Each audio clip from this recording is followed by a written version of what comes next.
Welcome to The Explainer. Today, we're diving into the ruthless political chess match from the film Godfather. We're going to break down how the fall of one leader ignites a brutal war for who gets the crown. And in this game, things like family, loyalty, they're just pawns to be sacrificed.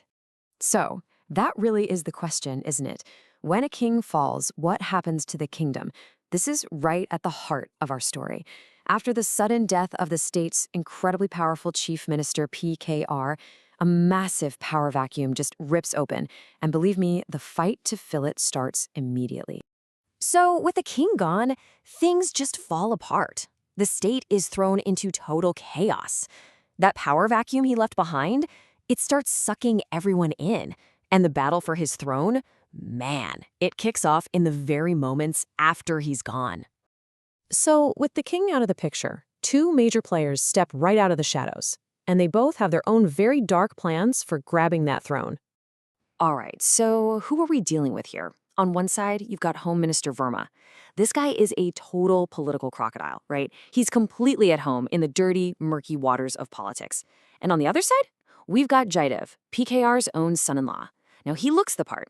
Clean, educated, respectable, but underneath it all, he's running a whole web of corruption. We're talking shady real estate, fake finance schemes, money laundering, the whole nine yards. You know, a journalist in the story really nailed it when they said, they are all chameleons, changing colors. And that's so true. In a game this big, loyalty means nothing. It's just temporary. Alliances are made and broken in the blink of an eye, and everyone, and I mean everyone, is hiding who they really are. So these two rivals, Verma and Jaidev, they realize pretty quickly that they're much stronger together. So what do? They form this seriously unholy alliance. Their goal is simple: take power. And the way they plan to fund it? Well, it's pretty sinister. So, how much does a kingdom cost? Apparently 750 crores. That's the magic number. That's the amount of cash they figure they need to just buy the loyalty of every single important politician and clear their path to the top. But the real question is, where in the world do you get that kind of money? And their plan is, honestly, as ruthless as it is simple. First, they strike a deal with an international drug cartel. Yeah, you heard that right. They basically agree to sell out a piece of their state in exchange for that 750 crores. With that dirty money in hand, they can just go down the list and buy off every minister they need to make sure Jaidev becomes the new chief minister. But here's the thing. There's a piece on this chessboard they completely forgot about. A kingmaker. A guy who always operated from the shadows, the one person PKR trusted above all others, and the one everyone feared. And that man's name is Brahma. Now, this guy has a reputation. He's known as this dangerous, mysterious figure who wields enormous influence. We're talking about a man who built an entire empire over in Dubai. He commands respect, but mostly, he commands fear. So his official title might be party treasurer, but that doesn't even begin to cover it. The truth is, Brahma holds the real keys to the kingdom. He wasn't just some guy working for PKR. No, in a lot of ways, he was the real power behind the throne. So Brahma confronts Jaidev and Verma head-on, and he lays it all out with his absolutely chilling statement.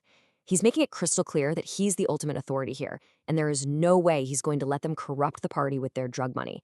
They've crossed a line, and a massive conflict is about to erupt. So Jaidev's cornered. He knows he can't go up against Brahma in a straight fight and win. So what does he do? He decides to play dirty. He launches this series of just shocking betrayals, all designed to take Brahma off the board for good. And this is where we see just how ruthless Jaidev really is. First, he gets his own sister-in-law hooked on drugs just so he can blackmail his family. Then he pays a woman to go on live TV and falsely accuse Brahma of sexual assault. And for the final, cruelest twist of the knife, he admits to his own wife, Satya, that he was the one who poisoned and murdered her father. And, well, the frame-up works. The public accusation is just too explosive. With the whole world seemingly against him, Brahma is arrested. And just like that, with his biggest rival locked away in a jail cell, Jaidev's path to power looks wide open. But Jaidev made one huge mistake. He underestimated his opponent. See, even from inside a prison cell, a Godfather's game is never truly over. And in this final act, the whole board is about to get flipped upside down. From behind bars, Brahma launches this incredible counterattack. It's a masterpiece. He gets his hands on a film detailing the crimes of all those corrupt politicians and uses it to force their loyalty. Then he arranges for the woman who framed him to recant her story, crying on live TV and exposing the whole plot. His name is cleared, he's released from prison, and for the final knockout blow, he makes sure Jadev's deal with the drug cartel is exposed and their entire shipment is destroyed. Game over. Okay, so here's the final move, and it's a stroke of pure genius. Picture this, the big party meeting. Jadev is there, expecting to be crowned the new chief minister. And then Brahma just walks in. But here's the twist. He doesn't take the power for himself. Instead, he does the one thing no one saw coming.